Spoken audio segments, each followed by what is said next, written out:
we're going to be looking at Anthotype photography, which is a technique that uses plants to make photography chemicals to expose prints with. So my training is in art photography, so I went to East Norfolk sixth form and did an A-level in photography, and then went on to do a BA in photographic arts at the University of Westminster. So that's where my kind of technical training is. But also in my arts practice, I incorporate textiles, some drawing. I work with natural found materials, and as you know, I'm sure that lots of you have as well, I've been kind of reflecting around how I can make my life and what I do more sustainable, and think about the environmental impact of how I live, and then that extends also to my own arts practice. So I started researching Anthotype last year, and prior to that I've been working a lot in cyanotype, so blueprint photography. So I'm really kind of keen on those contact prints, you know, heritage, traditional photography techniques. And I came across this Anthotype technique, and I've just been itching to have a go at it. So I've been experimenting lots more recently, and it uses plants, the photosensitivity in plants to make a chemical, but just using purely natural materials. It's really, really simple. So Anthotype is great because it is one of the most environmentally safe techniques to use. Lots of photography techniques, traditional photography techniques, use chemicals, as we know, and there's issues around, you know, you use water in photography to often, you know, wash out prints at the end, and then, you know, chemicals are going into the water, and when you're using photography chemicals, obviously you have to dispose of them at some point. You know, sometimes they go off, or you've, you know, mixed up chemicals and you have excess. So this is a technique where, you know, those issues are eradicated. It's completely environmentally friendly and safe to use as well. And often you use materials which could be edible. Not that I'd recommend making a print to eat, but it could be a bit of an experiment there. But it's all, you know, safe materials. So it's great on that front. It's also really simple, and simplicity is great. You know, it's non-technical, which is also really fantastic. So really accessible, really, really simple. It doesn't use any kind of specialist equipment either, which is another great thing. So, you know, especially in the situation we're in right now, spending more time at home, you know, we're not always, even when, as lockdown is easing, we're not able to necessarily find all the kit we need for our arts practice, but this is a kind of a simple thing where you don't need specialist kit. So it sounds great and it sounds perfect. So what could possibly be something negative about it? Well, something that could be a negative side to Anthotype photography, although I'd question it, is the fact that it fades. So there's no fixing as part of the process, and I'll show you, you know, more about the process, but there is no fixing as part of it. So often you know, you develop a print and then you put it in another chemical to fix it, or you wash it or do something to it. This technique doesn't fix, therefore, you know, it's not UV protected. It will fade with time, but you know, that could open up ideas around ephemeral work and work that is transient. So it doesn't necessarily have to be a negative, but other than that, I don't think there are any sort of downsides to it. So how to get started? Basically, you'll need to find some sort of plant matter. So I would raid the kitchen, the garden, if you're out on a walk. So things that you might find in your kitchen, for example, are turmeric powder. So obviously we know, if you use it to cook curries, you'll know that it stains your fingers. So you're looking for things that you work with and you think, oh, that's going to stain my fingers, I'll need to wear gloves, or I'll need to be really careful of the surfaces. If you have something in your kitchen which is like that, it's probably good for Anthotype. So to use it, I put it in some water. So here it is in a jar. So turmeric is good. Also paprika, anything that's kind of a colour spice. Also, you could use tea. So I've used black tea, but I've also got lots of berry tea here. You can see lots of different berries there. When you add some water to that, you know, lots of lovely pinks and reds and purple colours going to come from that. So berry tea is good, as well as just, you know, your normal tea, which I've got there in a jar. I really like pickled beetroot. So when I've eaten the beetroot, yeah, something to use up the beetroot juice. So there we go, a big slosh of beetroot there, and that's all perfectly good to use Anthotype chemical. Things that you might find around your garden, lots of plants. I've got some nasturtium flowers which are soaking in water. And you can see that it's quite sort of orangey, pinky maybe. When I coated it on paper, it went a sort of greeny grey colour, so it's not always what you expect, so something's a bit different. And then just various plants that I keep in jars, and unfortunately I don't label my jars, but I just have quite a good memory as to what they are, but sometimes I get a few surprises. Yeah, so things like beetroot, spinach is very good as well, if you blitz that up. I've tried with dandelion flowers because I thought that dandelion would be good, but it's quite pale, but you know, see how you get on. Things like berries, spices, teas, there are lots of things that you could find and use. So I've got here, there's a book which is a photography book called Experimental Photography, a Handbook of Techniques. And you can see here there's a whole range of colours, and at in the presentation at the end I show a screenshot of this, so you don't need to worry too much. But on this chart they've got turmeric, red cabbage, madder root if anyone's into their natural dyeing, so lots of different plant sources that can make a whole range of colours. So this just illustrates the kind of colours that you can get. So you'll need to find your plant matter. And the process of Anthotype is really simple. So you need to blitz up or crush your plant material. So you need to break it down, and you need to break it down in maybe a little bit of liquid, but we need to keep it really concentrate. Okay, so in here there's probably too much liquid in that really, so I need to kind of maybe boil it down a bit. So yeah, you need to crush, or if you've got a pestle and mortar, or if you've got one of those hand blenders that you could use, a stick blender. If not, you can just chop and just really, really finely chop your plant matter. You then add a spoon of liquid. So you'd add it just a little bit at a time. So most often for Anthotype, you'd use white vinegar, a couple of spoons of that, pure alcohol, or just tap water.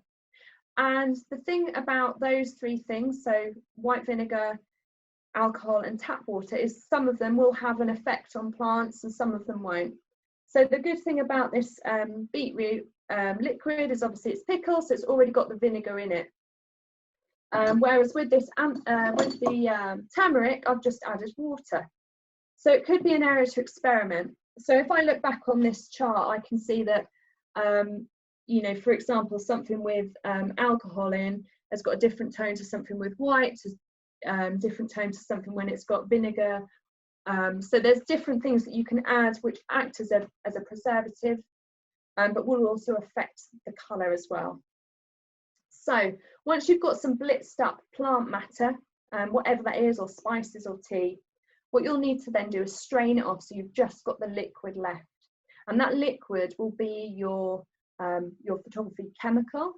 So you'd need to make sure that you're doing that in a darkened space as well. So it doesn't have to be as dark as a dark room, but you're not going to work in bright light because you don't want to be breaking down those you know, the photosensitivity of the plant matter before you've even got a chance to print with it. So you've blitzed it up, or you've crushed it, you've somehow made a kind of mush of that plant matter with a little bit of liquid in it, so it's quite concentrate, and then you strain it off. So you might have a strainer, a sieve at home, which you can use. You want quite a fine one if possible. I got these coffee filters, so I thought, oh, that sounds really good. And then they cost me a bit, and they're sort of meant to be you know, compostable and very environmentally friendly. But to be honest, once I've used them, I probably won't use them again because I find the best thing is just a scrap of cotton. So this is just offcuts of cotton fabric. So that could be, you know, old pillowcases or bits and bobs that you can find at charity shops. I think charity shops are reopening now. So just offcuts of cotton, I find personally they've been the best thing to kind of strain off that chemical. So you've crushed up your plant matter and you've strained it, and then you hopefully should have something in the jam jar that looks a little bit like this. So you'll have a liquid.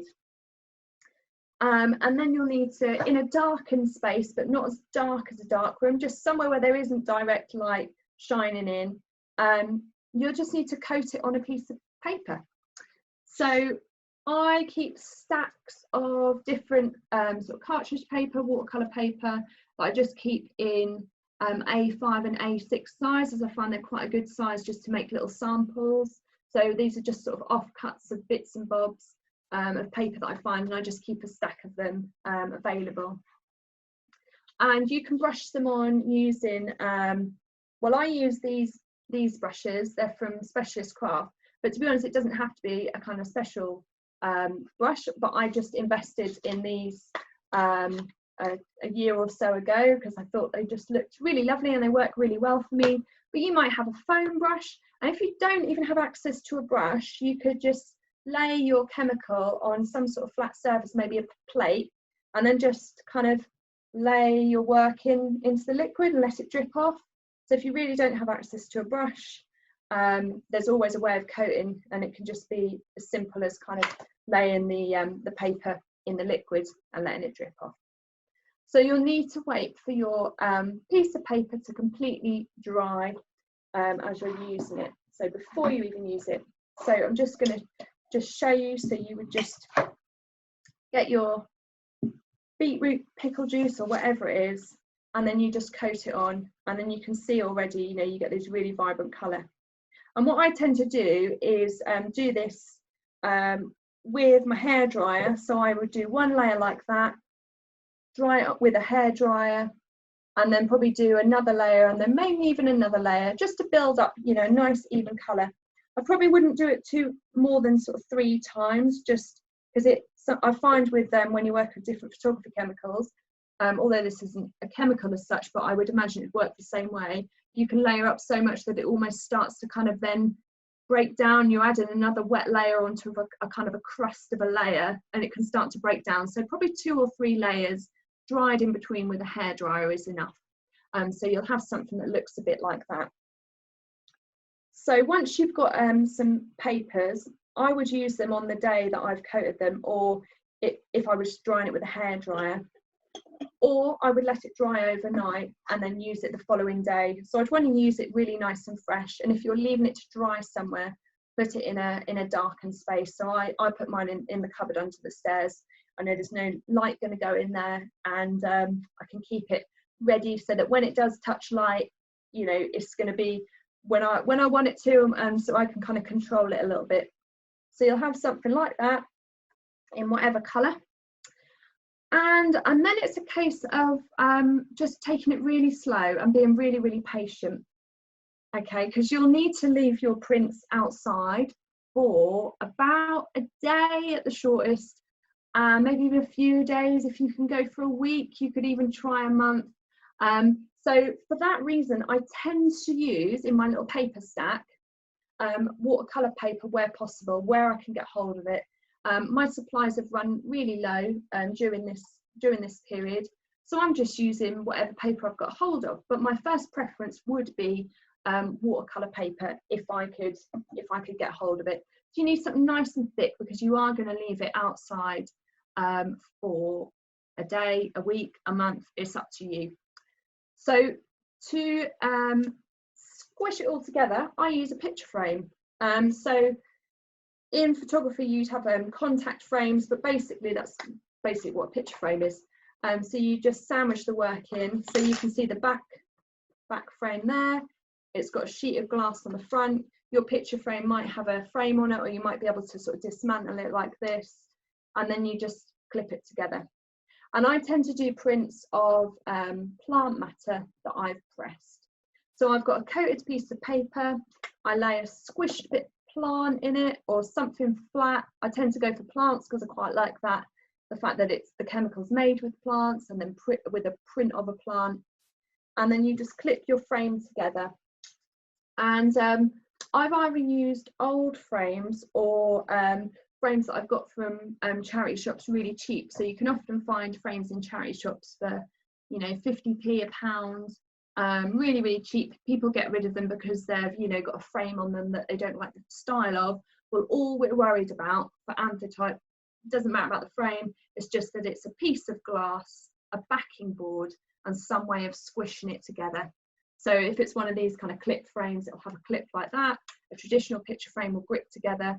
If not, you can use sort of bulldog clips to clip it round. Maybe elastic bands, if you've got those big elastic bands.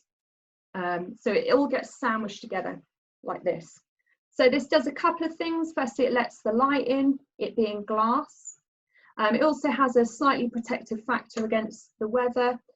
You know, the rain will run off it to a point. And the fact that it's clipped together means that it's pressed really tight. And for these prints, they're contact prints type. That's the kind of type of area of photography, contact prints, where you put the subject pressed against the light sensitive paper to make a direct sort of silhouette type print. So really, really simple, and there'll be a slideshow at the end where I'll show you just the step-by-step in really, really clear format and what you'll need as well, and you'll get sent that at the end as well. So great if you're making notes, but if you haven't been able to make notes, it'll come up. But just to show you some examples, so I'll just talk you through some of the things that I've been working on. So I'm not sure how much the camera's going to pick this up, but this kind of grey-green was the nasturtium, which I haven't done a print on, but I coated it up yesterday. So you can see like there's a real difference between you know, the plant matter, and then when you coat it and dry it, even in that process, the colour can be really, really different. So there's always a kind of element of unexpected.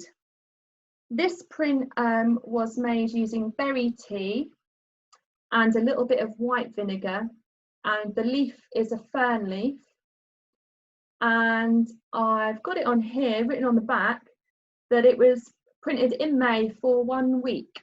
So that was 1 week in the sun, and I sort of embraced if the rain was, I can't remember if it was raining on that week in May, but the rain would affect it as well, you know, if it was rainy that week or that day, but I sort of just embraced that. But you can get these really lovely prints.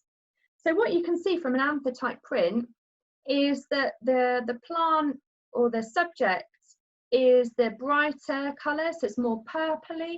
And then what happens is the sun fades all the way around it, so it looks like a pale background with a stronger colour on the front. And that's the kind of effect you get with an Anthotype print. And I'm not sure how well the colour's picking up on the camera, but hopefully you can see there a print. So this is using the same thing as well, so berry tea and a little bit of white vinegar, and this print is of pressed yarrow, and I think I've got some here. Let's have a look. So yarrow, which looks a bit like that, not that exact plant, but you can see there.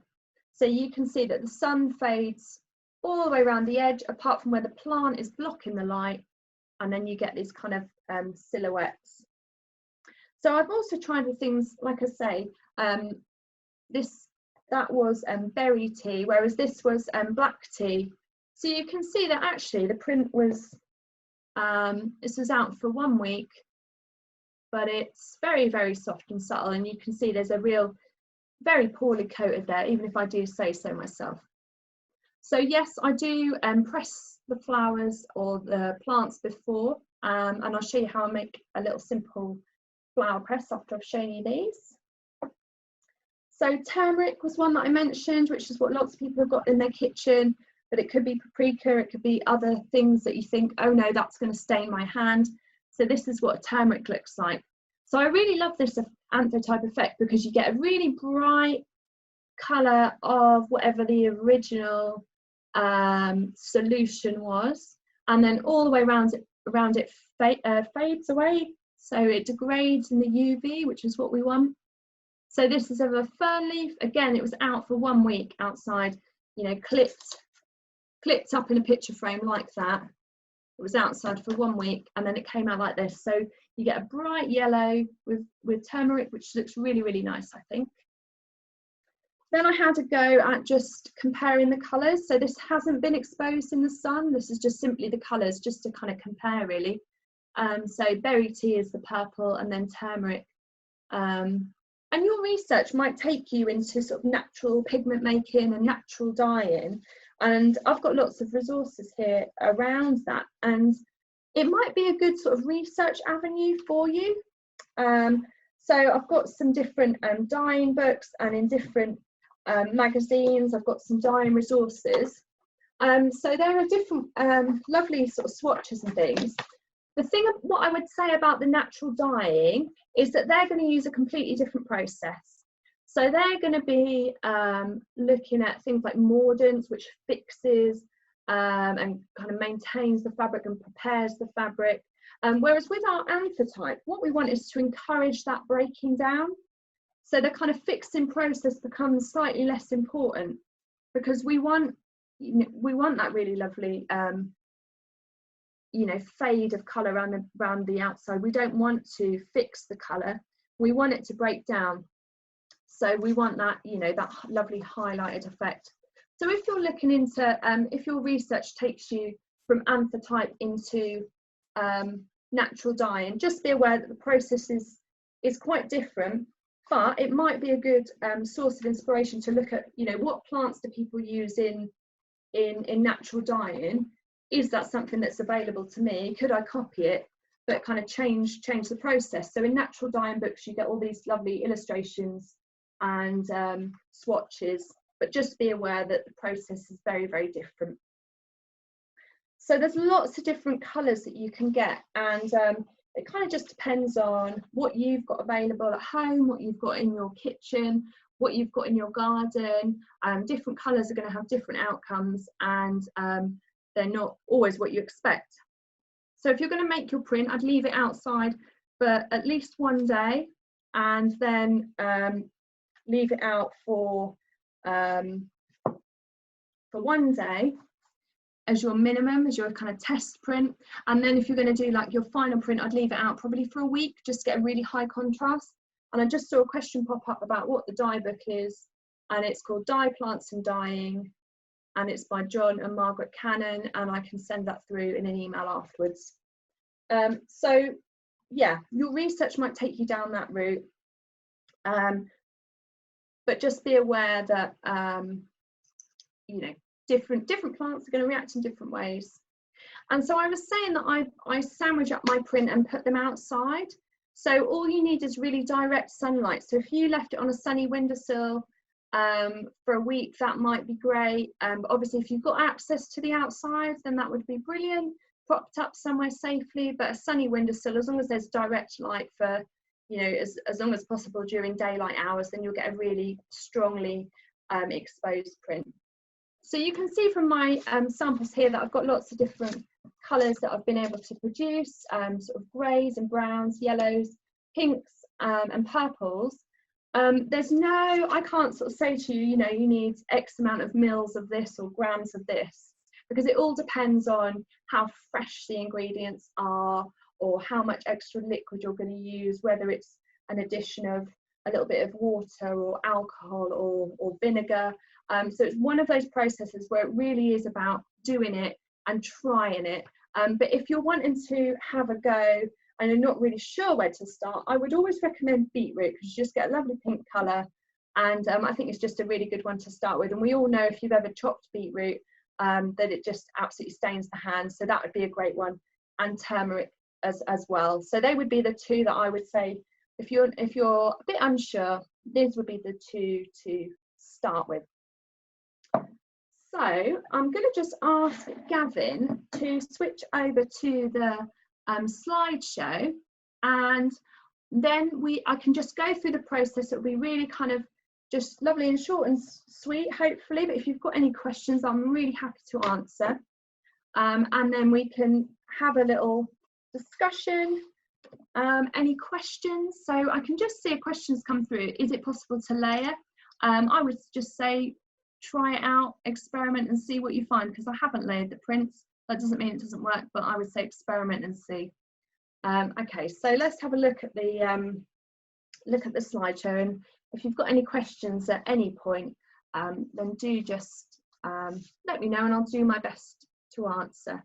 But hopefully you can see the process is really simple and hopefully quite accessible as well. Okay, so let's have a look at this slideshow. Brilliant. So the history of Anthotype. So just to give you a little bit of context.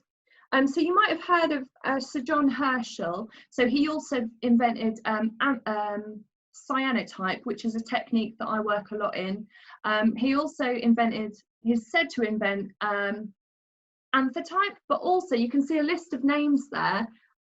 They're also credited with the discovery of Anthotype, and for sometimes in history, and sometimes this is a factor that isn't always resigned to history, unfortunately, but there was different people and women who were part of the invention of these, you know, photosensitive early photography techniques, but unfortunately, because of who they were, their names aren't always credited with the invention of these different techniques. So lots of people have been part of this process, but it's Sir John Herschel who gets his name down in history. So yeah, next slide. Thank you very much. So you can see on the right there's an example of my lovely pink beetroot. I think that's a potato leaf. And you can see there the way that the paper has soaked up on the right there in different ways. So you get a kind of, depends on how thick your paper is. That wasn't watercolor paper, so you also get that texture as well as obviously getting the different textures from the print itself. So this is what you'll need. So you'll need your plant matter. So I've just given you some examples of leaves, petals, weeds, fruit, veg, spices. It's just a case of, you know, raiding the cupboards, raiding the garden. If you're out on a walk and you see a lovely flower, maybe, you know, just maybe if you blitz it up, it could turn into something lovely. I've only really used fresh materials. So I don't have as much experience in using the kind of dried leaves and petals. I tend to use fresh. So you'll also need something like a pestle and mortar or a blender to blitz it up. So if you haven't got that, just use whatever you can to get something chopped up. Then you can see on the list it's a sieve or muslin, cotton, a coffee filter. So something to filter out the vegetable-y, lumpy, whatever it is you're using, and just strain off that liquid. Then we use hopefully watercolor paper, but paper. You could use then a brush or something else to coat, a picture frame to sandwich it all together. And just as part of the process, you'll probably need lots of jars and bowls, and then something to print. So pressed flowers I tend to use. You can make a really, really simple flower press just by using squares of cardboard, and you layer up the plants in between and bind it up with a piece of maybe string or elastic band, and you'll get a really simple flower press there. And so don't worry if you can't catch all this, because there will be the presentation and all the rest of the information will be sent out afterwards. So if you haven't made notes on this, don't worry. So if you swap to the next slide, please. So really, really simple. So number one, choose a plant or something that's got lots of natural colour in it, something that you cook with that always stains your finger, something that you can spot out in your garden or on a walk that looks really colourful, something that you know has already naturally got pigment in it, and you blend it up. Then you strain that plant pulp, use the liquid to coat your paper, expose it for as long as you can, start with a day, then see what 3 days looks like, see what a week looks like, and then reveal. So as I said at the beginning, there's no fixing process to this, okay? So you don't wash the paper after. It's when it comes out of that picture frame, it's ready and it's done. Yeah. Is there another slide? There we go. That was it. So the last one is this solution of the process, basically. So it's plant matter plus a little bit of liquid, so that could be water, it could be vinegar, it could be alcohol, and that makes your anthotype solution. So really, really simple process, and that is all it is. So if you compare that to other photography techniques where you need, you know, a stop and a fix, and how are you gonna like use those chemicals, how are you going to use them safely, how are you going to dispose of them? There's lots of different factors to add in, but whereas you look at this, you know, it's just your plant matter, a little bit of liquid, and that is your anthotype solution once it's been strained. And then the last slide is just the book, the photography book that I was showing you, just to give you an idea of the colours. So really like lovely range here that you can get. So some of the colours change when you add, you know, water, or you add alcohol, or sometimes what I've done before is I've been sort of unhappy with the strength of the colour, so I've boiled them up to get a really strong colour. So you can do that, or if you accidentally added too much water to your mix, and you strained it off and you were quite unhappy with how pale it was, then you could try and boiling it up, and obviously, you know, be safe whilst you're doing that. So yeah, someone's asked about coffee. I haven't tried coffee, so I'd just say give it a go. I can't see why it wouldn't be a problem. So I think it would probably be fine, and you could probably get some really lovely brown tones with that, and I would say just give it a go. So it's basically any plant, root, vegetable, spice, tea, coffee, whatever, fruit, berries that you think has got colour in them, just give it a go. It's such a simple process. You just need to blitz it up, strain off the liquid, use that liquid, leave it in the sun for a bit, and then see how you get on. So has anyone got any other questions? So I can see some questions coming in, so I'll just read from that, because that was the end of the slideshows there. So if anyone missed that, they will be emailed afterwards. So someone's asked about using clear plastic or acrylic instead of glass. Yes, that would be fine, as long as the light can penetrate it. Someone's asked what are the active ingredient that makes it work. Well, plants have photosensitivity in them. So basically you're kind of exploiting that photosensitivity, and you're breaking down the sort of the matter of the plant in the UV light, and that's what makes it work. The title of the experimental photography book was Experimental Photography, a Handbook of Techniques, and it's published by Thames and Hudson. As I say, I'll email out the resources that I've used. Can you stop it from fading after you have exposed or revealed it? So the answer is no. Because there's no stop and fix process, no, you cannot. You could put it in a slightly darkened space, like a sketchbook. That would give it some UV protection in that it's not open to light. But no, as part of this process, it is a natural process where eventually the print will completely fade. Whether that takes weeks, months, years, it depends on the plant matter you've used, but you cannot stop it from completely fading. That is an inevitable part of an ephemeral process. Someone's asked, does it work on fabric? To do it on fabric is probably more aligned with natural dyeing or eco printing, so you'd have to experiment. Someone's asked if you can combine ingredients to make different colours. I'm sure you can if you mix up different things in different jars, and it will be just a case of trial and error. But yeah, you can definitely mix up colours. So someone's asked, how long do they fade? How long do they last before they fade completely? And that completely depends on the plant matter being used. So, for example, some things fade a lot faster.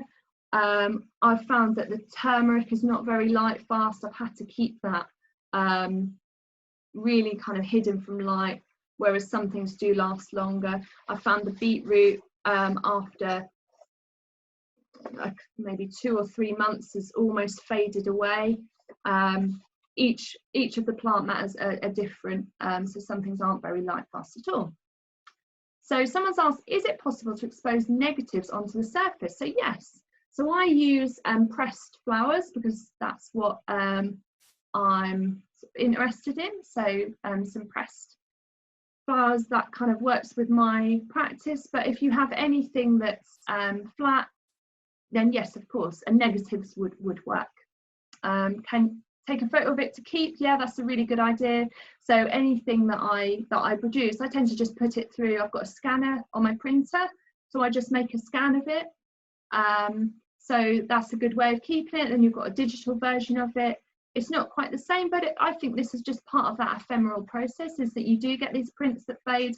And I think that I was having a conversation somewhere, and they were sort of questioning, are things being permanent, is that like the be all and end all? Does that kind of affect the value of things? And I think it's just a really interesting conversation about how we want to kind of keep on to things and keep things permanent. But for things to fade, just embrace that process and take a photo of it if you want it to stay the same.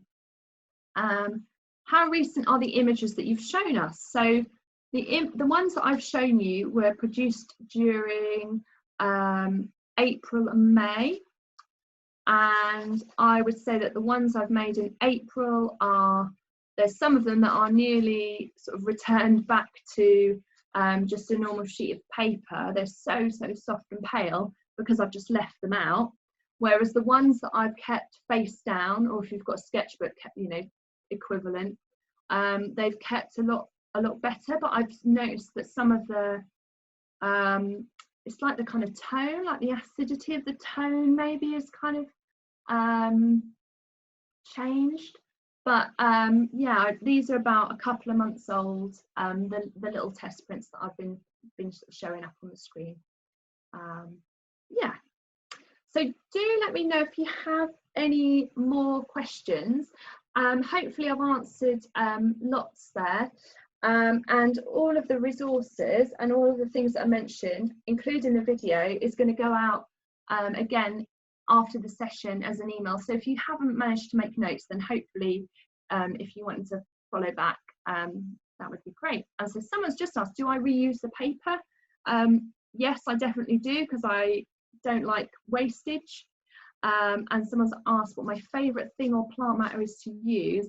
And I just say my trusty beetroot. I mean, I don't know whether it's just because I enjoy eating beetroot, but I just think beetroot makes such a lovely pink colour. I think just beetroot is just a classic. So I'm sure somehow you'll have access to beetroot. I'm sure most people can try a bit of that, but I would say that's probably my favourite. So yeah, if you've got any more questions, do keep them coming. I'm happy to answer, and hopefully that gives you a good idea of just how simple the process is. So do I add anything to the beetroot? This has already got vinegar in it, so whereas in some process you would add the vinegar in extra, this has already got the vinegar in it, so I would use it just as it is. If I was using maybe beetroot peel perhaps, or leftover scraps of beetroot, then I'd probably it is quite a strong pigment anyway, so I'd just try it kind of a little bit, a mix of both. If you've got fresh beetroot, maybe just try it straight, strained as it is, no extra.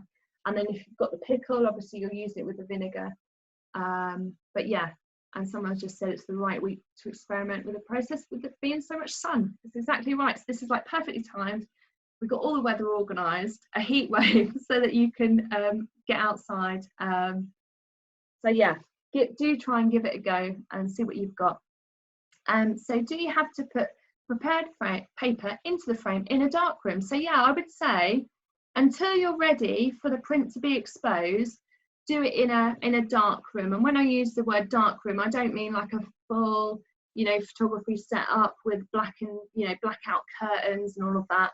A dark room could be a room like under the cupboard, or if you've got you know, maybe a bathroom or kitchen that doesn't have direct light, basically a room that doesn't have bright light going into it. So until you're ready for that print to be exposed and is all ready and is in its frame and in its final position, try and keep it as darkened as possible, just to stop the photosensitivity breaking down. And someone has asked, will it work if it's cloudy? So yeah, it will. It'll just take longer. So you want really nice direct print, direct sunlight to make the print. But if you don't have direct light, it will basically just be slower. So yeah, it's just a matter of, with a lot of these kind of photography techniques, it's just a matter of adapting your timings around what your own setup is. So yeah, thanks ever so much. That's been brilliant. Thank you very much, Genevieve. So I'm just going to run through just a couple of things to tie everything up. But during that time, if you do have any final questions, do put it into the chat box. I know a few of you are probably asking about getting a recording of the session, or even a copy of the presentation itself. So with the recording, this will soon be uploaded to a YouTube channel, and we'll be sending out links to everyone who signed up for the session today. For the presentation itself, or anything around Genevieve and her work and other workshops, if you see on the screen, the email address to contact with all that information is art@takeyourplace.ac.uk. So anything to do with this workshop, or even all the other workshops that we deliver, just send us an email and we'll get back to you as soon as we can. And we would love to see your work over the workshops that we've done, and even in the previous ones that Genevieve has done.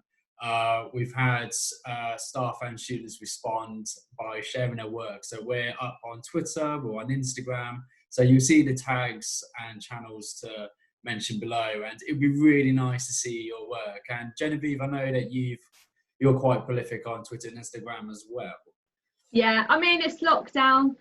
That's where I'm busy in my time scrolling through Instagram. So it'd be really lovely if you can show what you've been up to, because it's always really nice taking these sessions, but it's great if people can experiment and see what colours they come up with. You know, maybe start with a beetroot, start with a turmeric, and then see what else you've got. But it'd be really nice to see people's work. In answer to the question of what other workshops we deliver, so we do arrange with guest artists like Genevieve. So we've done different fine art workshops, illustration, but we've also been doing more media based, where we've got a documentary filmmaking series and a couple of workshops on game art design that looks at game development and character design. But if you want more information on those workshops, again, just send us an email at art@takeyourplace.ac.uk. Brilliant. Someone's just asked what my Twitter is. So if you either look up my name or put, I think the handle is G Rudd Photo. Yeah, I think you'll be able to find it there. And then all the links for Take Your Place are on the screen. Hopefully, if you can see the presentation.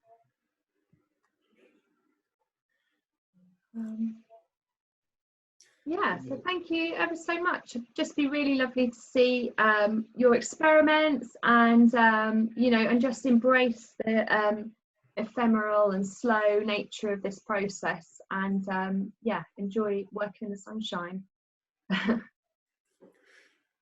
Lovely. Right, I think we'll wrap it up there. So thank you all for joining along, and thank you, Genevieve, for another amazing workshop. Thank you. Thank you all, and take care. Speak to you soon. Bye.